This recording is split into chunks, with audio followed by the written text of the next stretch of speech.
we are going to enter the world of Mirzapur, but not from our eye, not through our eyes, but through the eyes of Sun Tzu.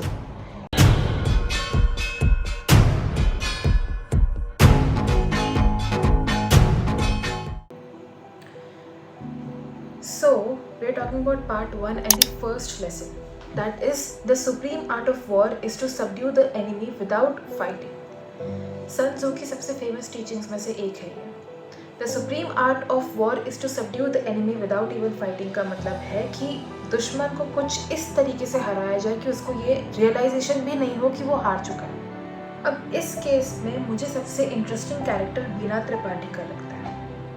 बीना के पास गुड्डू जैसे physical strength नहीं थी, ना ही मुन्ना जैसा impulsive aggression था, ना कालीन भैया की openly direct established power.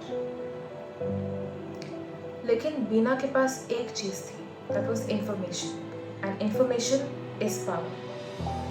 Beena, the power of information. Beena Tripathi एक ऐसी सिचुएशन में थी जहां उसके आसपास के ऑलमोस्ट सारे लोग उसको अंडर एस्टिमेट करते थे, और यही उसकी सबसे बड़ी स्ट्रेंथ बन गई. क्योंकि जब आपको लोग अंडर एस्टिमेट करते हैं तो वो ऑटोमेटिकली अपने गार्ड्स आपके सामने डाउन कर देते हैं. दे डोंट केयर कि आप देख रहे हो उनको या आप सुन रहे हो. और बीना की सबसे बड़ी स्ट्रेंथ ये थी कि वो सबको ऑब्जर्व करती थी और सब कुछ सुनती थी और सब कुछ याद रखती थी, अनटिल एंड अनलेस सही वक्त नहीं आए रिएक्ट करने का. वो सब कुछ समझती थी, किसकी क्या स्ट्रेंथ्स है, क्या वीकनेसेस है, घर में कौन क्या करता है, किसको क्या चाहिए, कौन इमोशनली कब किस बात पे ट्रिगर होता है, और फिर वो वही इंफॉर्मेशन अपनी सर्वाइवल स्ट्रैटेजी में यूज़ करती थी. यही एग्जैक्टली सन त्सू की फिलॉसफी के साथ कनेक्ट होता है. Know your enemy. आपको हर बार अपने ओपोनेंट से फिजिकली स्ट्रॉन्गर होने की ज़रूरत नहीं है. आपको सिर्फ उनके बारे में इंफॉर्मेशन होनी चाहिए.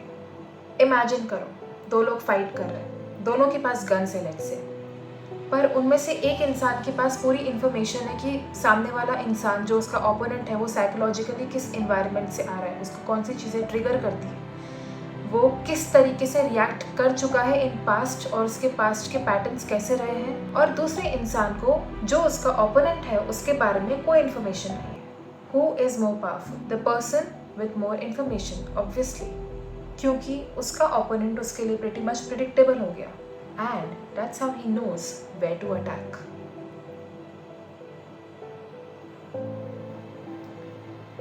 सो the lesson is information is power. और कभी कभी इंफॉर्मेशन को यूज़ करना वायलेंस से ज़्यादा पावरफुल होता है.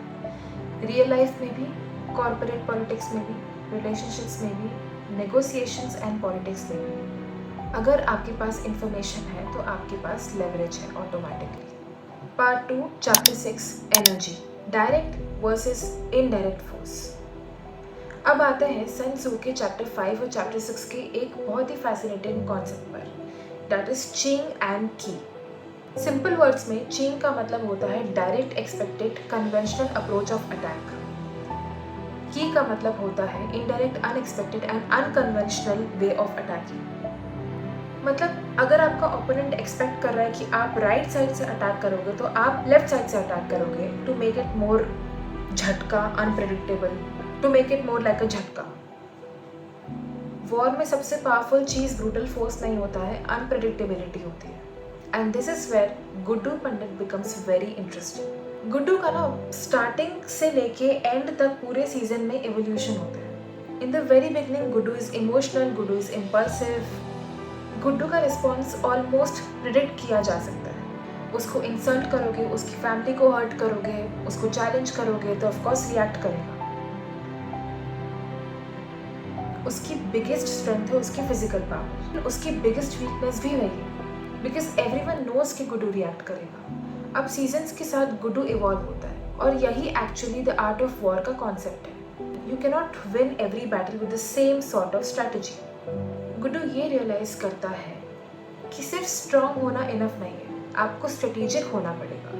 इसलिए with the help of Golu उसका इवोल्यूशन हुआ. एक वक्त था जब गुड्डू प्रॉब्लम्स को सॉल्व करता था बाय अटैकिंग देम, लेकिन लेटर वही प्रॉब्लम्स को सॉल्व करता था एंटिसिपेट करके. गुड्डू वर्सेस मुन्ना. अगर गुड्डू और मुन्ना को कंपेयर किया जाए तो मुन्ना भैया का नेचर ज़्यादा डायरेक्ट अटैक वाला है। वो लाउड है, वो इंटिमिडेट करने की कोशिश करता है, एग्रेसिव अपने आप को दिखाने की कोशिश करता है, चिल्ला चोट करके अपना दबदबा बनाने की कोशिश करता है। वो सामने वाले को ओपनली चैलेंज करता है और ओपनली अटैक करता है। लेकिन गुड्डू का इवोल्यूशन इंटरेस्टिंग है। वो ग्रेजुअली लर्न करता है कि हर वक्त बैटलफील्ड पर लड़ाई नहीं की जाती। Sometimes you win by making the opponent think that they're winning. And this is where the concept of energy comes. Sun Tzu के लिए एनर्जी का मतलब सिर्फ फिजिकल स्टेमिना नहीं है. It was about how you direct your force. For example, एक river देखो. पानी को अपनी स्ट्रेंथ प्रूव करने के लिए वॉल्स को पुश करने की ज़रूरत नहीं है.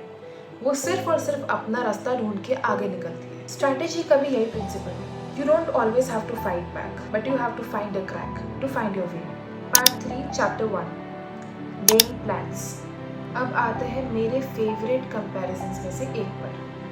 कालीन भैया वर्सेस मुन्ना भैया. Father son, same empire, same family, same access to the power, but completely different understanding of the power. कालीन भैया is the power of silence. वो शांत रहते हैं. I've never seen in the entire series कि उन्होंने एक बार भी अपनी आवाज़ ऐसे ऊंची करी हो to intimidate somebody, except एक बार जब उनको वो गधे CM के भाई को चुप कराना था. Sometimes it's important of course, but पूरे सीरीज में मैंने उन्हें अपना संयम खोते हुए कभी नहीं देखा. वो unnecessary violence नहीं दिखाते. वो हर सिचुएशन में immediately रिएक्ट नहीं करते. क्यों? बिकॉज कालीन भैया ये बात बहुत अच्छे तरीके से समझते हैं. If you can control your emotions, you can have control over the people in the room pretty easily. उनकी पावर का एक बड़ा पार्ट उनकी साइलेंस है. जब कालीन भैया किसी रूम के अंदर एंटर होते हैं तो वो लाउड नहीं होते, पर सब लोग उनकी पावर को नोटिस करते हैं. मुन्ना के केस में एग्जैक्टली ऑपोजिट है. मुन्ना भैया इज लाउड पावर. मुन्ना को प्रूव करना है कि वो पावरफुल है, इसलिए वो लाउड है, एग्रेसिव है, इम्पल्सिव है.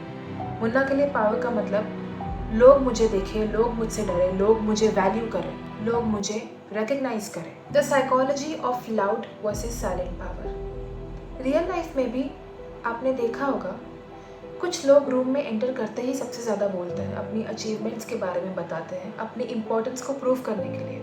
और कुछ लोग शांति से ऑब्जर्व करते हैं, कम बोलते हैं, लेकिन जब बोलते हैं तो लोग उनको सुनते हैं. पावर का परसेप्शन इंटरेस्टिंग होता है. जितना ज़्यादा आपको पावर प्रूफ करने की ज़रूरत पड़े, उतना ही कभी कभी आप एक्चुअली पावरफुल नहीं होते. Part 4, deception. Sun Tzu repeatedly deception की बात करते हैं, और डिसेप्शन का मतलब सिर्फ झूठ बोलना नहीं होता. It means controlling what your opponents believe. आपके प्रति लोगों के नज़रिए को, लोगों के परसेप्शन को कंट्रोल करना, शेप करना. इमेजिन करो कि आपके ओपोनेंट को लगता है कि आप वीक हो, तो वो केयरलेस हो जाएगा. आपका ओपोनेंट समझता है कि आप गुस्सा हो, तो वो एक्सपेक्ट करेगा कि आप इम्पल्सिवली रिएक्ट करोगे. लेकिन अगर आप एक्चुअली में काम हो, then you have that advantage, because your opponent is fighting the version of you that exist in their head, not the real you. Kaleen भैया, deception through perception. I remember एक scene था season 1 episode 7 the lions of Mirzapur में, जहाँ पर मकबूल and कालीन भैया एक गांव में रुकते हैं फॉर सम रीज़न, और people are kind of respecting Kaleen भैया अलॉट, उनको ग्रीट कर रहे हैं एक्सेट्रा. मकबूल कहता है कालीन भैया को कि भैया जी, आपकी सब यहाँ पे इज्जत करते हैं. कालीन भैया is very self aware. He says इज्जत नहीं करते, डरते हैं. लोग उन्हें एक पर्टिकुलर इमेज में देखते हैं, और वो इमेज ही उनकी पावर का एक मेजर सोर्स है. एक पावरफुल इंसान को हर जगह अपनी स्ट्रेंथ को डेमॉन्स्ट्रेट करने की ज़रूरत नहीं पड़ती है. उसकी रेपुटेशन ही उसके काम आ जाती है. और मिर्ज़ापुर हमें ये दिखाता है कि perception is the power. Sun Tzu का एक और फेमस प्रिंसिपल है, know yourself and know your enemy. अगर आप अपने ओपोनेंट को जानते हो लेकिन खुद को नहीं, तो आप ऑफ कोर्स अपने आप को बैटलफील्ड में एक रिस्क पर रख रहे हो. मिर्ज़ापुर में इस कॉन्सेप्ट को सबसे अच्छे तरीके से गुड्डू और मुन्ना के थ्रू देखा जा सकता है. मुन्ना अपने एनिमी को अंडर एस्टिमेट करते हैं. वो अपने आप को तो जानते हैं कि मेरे पास क्या क्या वेपन्स है, क्या क्या रिसोर्सेज है, पर वो अपने एनिमी को अंडर एस्टिमेट करते हैं, उन्हें कम समझते हैं कि अरे हम तो कालीन भैया के मतलब प्रिंस ऑफ मिर्ज़ापुर है, तो हम तो कुछ भी कर सकते हैं। और यही उनकी सबसे खतरनाक मिस्टेक थी, because when you under estimate somebody you stop studying them. Munna को लगता था कि गुड्डू एक स्ट्रॉन्ग आदमी है, वायलेंट है, इमोशनल है। उन्होंने गुड्डू के इवोल्यूशन को पूरे तरीके से नहीं समझा। जो स्ट्रैटेजी सेम इंसान पे पहले काम की थी, इट्स नॉट इम्पॉर्टेंट कि वही स्ट्रैटेजी सेम इंसान पे बाद में काम करे, क्योंकि वो इंसान हो सकता है इवॉल्व हो चुका हो और आपने उसको स्टडी नहीं किया हो, आपने उसके ऊपर नज़र नहीं रखी हो, बिकॉज ऑफ कोर्स आपने उस इंसान को अंडर एस्टिमेट किया। Your opponent doesn't need to be smarter than you, he just needs to understand you better and maybe more than you understand yourself. You just have to understand you more than you understand him. Munna Guddu को under estimate किए थे, इसलिए मार खा के आए थे। पहले बाहर बेइज्जती करवा के आए, फिर घर पे बेइज्जती हुई। बताइए जरा, उसके बाद भी नहीं सुधरे। Part 6, the art of timing. अब एक कॉन्सेप्ट जो मुझे लगता है कि मिर्ज़ापुर में रिपीटेडली दिखाई दिया है, वो है टाइमिंग। स्ट्रैटेजी सिर्फ ये डिसाइड करना नहीं होता कि आप क्या करेंगे, स्ट्रैटेजी का ह्यूज पार्ट है कि कब करेंगे। एक परफेक्ट प्लान रॉन्ग टाइमिंग पर एग्जीक्यूट किया गया तो फेल हो सकता है। एक एवरेज प्लान परफेक्ट टाइमिंग पे एग्जीक्यूट किया गया तो सक्सेसफुल हो सकता है। मिर्ज़ापुर में पावर कॉन्स्टेंटली शिफ्ट होती रहती है और जो कैरेक्टर टाइमिंग समझता है वो सर्वाइव करता है। और ये बात सबसे ज़्यादा बीना त्रिपाठी में दिखती है और पार्ट्स ऑफ इट गुड्डू के एवोल्यूशन में भी दिखते हैं और कालीन भैया के डिसीजन मेकिंग में भी। माधुरी देवी इज द मास्टरमाइंड। उसने जो टाइमिंग का इस्तेमाल किया है उस पर हम बाद में आएंगे, बट उस औरत ने जो टाइमिंग का इस्तेमाल किया है in order to gain more power, like in order to become the most powerful women in the entire state, is crazy. Part 7, the danger of emotions. अब मुझे लगता है कि सन त्जू और मिर्ज़ापुर का सबसे इंटरेस्टिंग इंटरैक्शन यहाँ होता है, इमोशन। वॉर में इमोशंस डेंजरस होते हैं और मिर्ज़ापुर की दुनिया में इमोशंस ऑलमोस्ट हर मेजर कैरेक्टर की वीकनेस बन जाती है। मुन्ना का गुस्सा, गुड्डू का रिवेंज, कालीन भैया का ईगो और शरद का एम्बिशन। जब आप इमोशनली इन्वेस्टेड होते हो तो आप प्रिडिक्टेबल बन जाते हैं, because your opponent knows exactly what buttons to press. Think about it. अगर मुझे पता हो कि आपको किस चीज़ पे गुस्सा आता है, आप किस चीज़ से ट्रिगर होते हो, आपके पास्ट एक्सपीरियंसेस क्या है, आपके पैटर्न्स ऑफ बिहेवियर क्या है, तो मैं आपको कंट्रोल कर सकती हूँ without really forcing you. And this is something we can actually take into our lifes. Real life connection. हमारी पर्सनल रिलेशनशिप्स में भी जब हम किसी आर्ग्यूमेंट में होते हैं तो हम अक्सर जीतना चाहते हैं, लेकिन sometimes the person who loses the control over the negotiation, who loses the control over their emotions, loses the control over the negotiation. Because the moment you become emotionally reactive you stop thinking strategically. इसलिए next time आपको provoke किया जा सकता है और आपको control किया जा सकता है। That is exactly why sometimes the smartest move is to just not respond. Part 8, the strongest person does not always win. Strength is not enough. Guddu strong है, मुन्ना पावरफुल फैमिली से आते हैं, कालीन भैया के पास पूरा एम्पायर है, बीना के पास इंफॉर्मेशन है, हर किसी के पास एक डिफरेंट वेपन है। But the real question is, do you know where to use it? Because the weapon is only as powerful as the person who is using it. Part 9, the final comparison. Guddu हमें ये सिखाते हैं कि adapt किस तरीके से किया जाए, किस तरीके से इवॉल्व किया जाए, टाइम के हिसाब से, सिचुएशन के हिसाब से एंड एक्सपीरियंसेस के हिसाब से।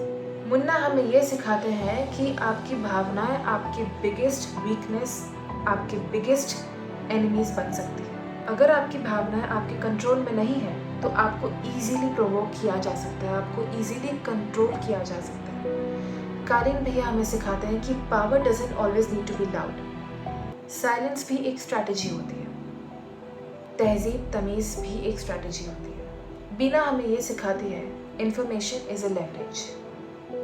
जितना ज़्यादा आप ऑब्जर्व करते हो उतना ज़्यादा आप समझते हो। सन त्सू हमें अल्टीमेटली ये सिखाते हैं that the goal isn't just to fight harder, the goal is to think better.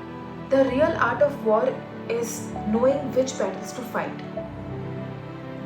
हर लड़ाई हमारी एनर्जी रिजर्व नहीं करती एंड एट द एंड हमें किन लड़ाइयों से सिंपली दूर चले जाना चाहिए। This was a small part. I am planning to have more such videos, मतलब इसी पर्टिकुलर बुक एंड मिर्ज़ापुर को कनेक्ट करते हुए कुछ और videos, so that I can decode more characters in a better way. So ठीक है, मेरा हो गया आज का। Thank you, see you.